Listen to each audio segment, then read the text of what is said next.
Hi, this is Mopar Dave, and I'm here to talk about the Charger Daytona Scat Pack, the electric vehicle which is just now reaching dealers. So let's go into this remembering as we go that you're not expected to pay the sticker price.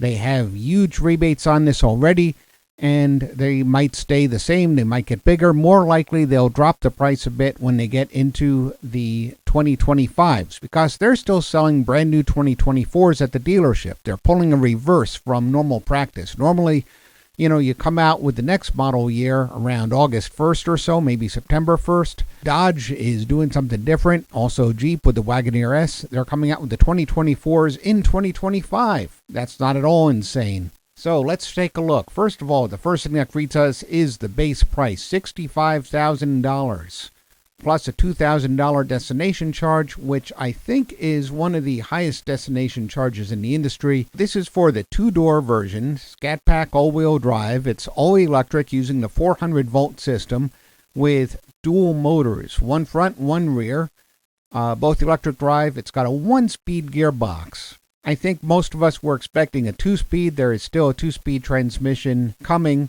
Right now you got the one-speed. So what have we got? Mechanical limited slip differential, high-performance brake suspension as you'd expect. You've got aerodynamic panels underneath. It comes with the SRT performance pages, which is very nice. It comes with the power shot where you can get increased acceleration on demand. As an electric car, it comes with the goofy one-touch drive mode and various custom drive modes. Relatively new to Dodge, the head-up display. This is a nice thing to have. It shows you key facts and figures right in the windshield if you're the driver. If you're the passenger, you can't see it at all usually. You can remotely turn on the heat or the air conditioning, which is kind of clever. That's because it's an electric car, I guess. They would both be electrically operated rather than from belts. It's got adaptive cruise control. It can go all the way down to stop-and-go traffic. An intersection collision prevention system, which is nice, blind spot detection, rear cross path, which is something that you can't do no matter how good a driver you are. You cannot do cross path detection because it uses sensors that are in a place that you are not. So if you're backing out from between two big SUVs, you can't see if anybody's coming, but there are sensors around your rear bumper that can. And inside, you've got the 12-inch touchscreen display, 16-inch gauge cluster that's customizable, Alpine 9-speaker stereo with subwoofer, very nice, navigation system, and 8-way power seat. So what brings the price of this car up to a theoretical, but you won't really pay it, $82,000? You've got your Scat Pack, illuminated door pull handles. That goes into the less useful stuff. Windshield wiper deicer is interesting because I thought that they had given up on those with the minivans when Daimler stripped them out in search of ever lower costs. Those things are absolutely terrific. The frunk, that's a front trunk. It's not that big, but since you also have a regular trunk, that's not a bad thing to have some extra storage. And a bunch of luxury stuff, and you've got your very adjustable seats. So that's a very nice package. You've also got the heated second row seats, ventilated front seats, power hatch. That's trunk lid, but it's a hatchback, so it takes the glass with it. And some other convenience features. The surround view camera is a nice safety thing to have. And then we're into the Sun and Sound package, $2,500 for an Alpine 18-speaker audio system and a glass roof. Then $3,500 for more performance stuff. That's the wide body competition suspension. So the tires are moved out a bit, bigger. So you've got bigger tires, adaptive suspension, Brembo higher performance brakes, different wheels, different tires. This car has the drive experience recorder for another $1,000. So throw in your $2,000 mandatory destination charge if you want to actually have your car as opposed to leaving it at the factory, and that's your price, $82,175. But we'll get back to this. This is not by any means the price that you will pay. Comes with an 8-year or 100,000-mile electric powertrain and high-voltage battery warranty. The battery warranty is actually mandated by the government as of model year 2027, so they've got it 3 years early, which is nice. This one has a theoretical driving range of 241 miles. The engine and the transmission are both made in the United States. So now let's look at what you'll actually pay for this supposedly $82,000 car. According to the dealership that we looked at, the one that has this particular car, the employee price drops off about $8,000.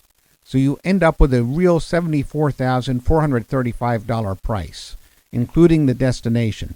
And then there's 2 current rebates, each one for $2,000. I'm assuming that these are different rebates and that they won't say when you get to the dealer, oh wait, you're getting the employee price so you can't use the National Friends and Family bonus cash. So let's just assume that they're on the level. There's $4,000 more off, and so the final price for this car is $70,435. Now keep in mind, on social media, you will almost certainly see people whining about it's really an $82,000 car, or yeah, okay, even with that price, every electric car is $70,000.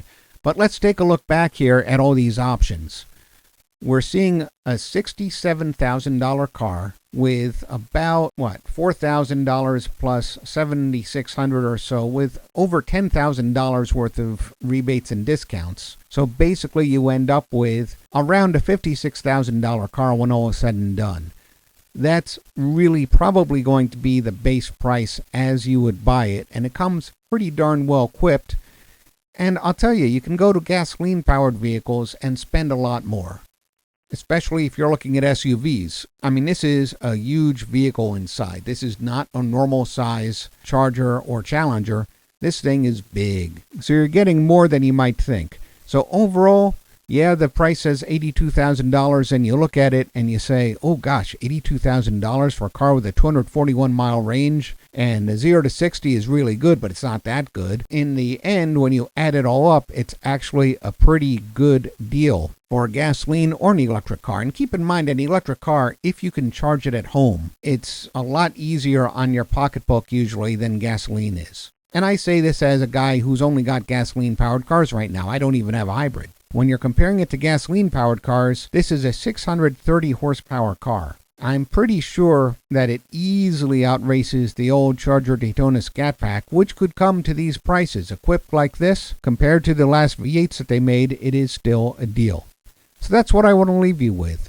Expensive? Not as expensive as you'd think because they're discounting the you-know-what out of it. 2025s, they might start with a lower list price and cut back on all the insane incentives. This is still a 2024 model. 2025 is still coming, and it's a lot more reasonable than people on social media will make it sound. Just to get this out of the way, some people will say, well, they won't sell any of them because nobody wants electric cars, we just want V8s. And for that, I have to go to a recent automotive news article which pointed out that Ford actually sold more Mustang EVs than actual Mustangs. And of the Mustangs that they sold, not all of them are V8s. Anyway, that's Dave signing out.